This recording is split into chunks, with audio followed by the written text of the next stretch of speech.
বীরভূম জেলার রাজনগর থানার অন্তর্গত মুরাদগঞ্জ গ্রামে প্রতি বছরের ন্যায় এবছরও লবণপালা উপলক্ষে মা মঙ্গলচণ্ডীর পূজা ও হোমযজ্ঞের আয়োজন করা হয়। এই বিশেষ পূজাকে ঘিরে সকাল থেকে গ্রামে ভক্তদের ঢল নামে। দূর দূরান্ত থেকে বহু মানুষ এসে পূজায় অংশগ্রহণ করেন এবং দেবীর আশীর্বাদ লাভ করেন।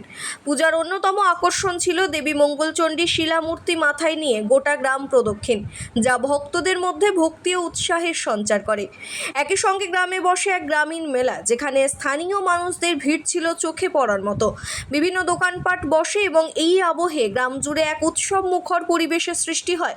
শান্তি ও সমৃদ্ধির প্রার্থনায় এই পূজা প্রতি বছরই গ্রামবাসীদের একত্রিত করে।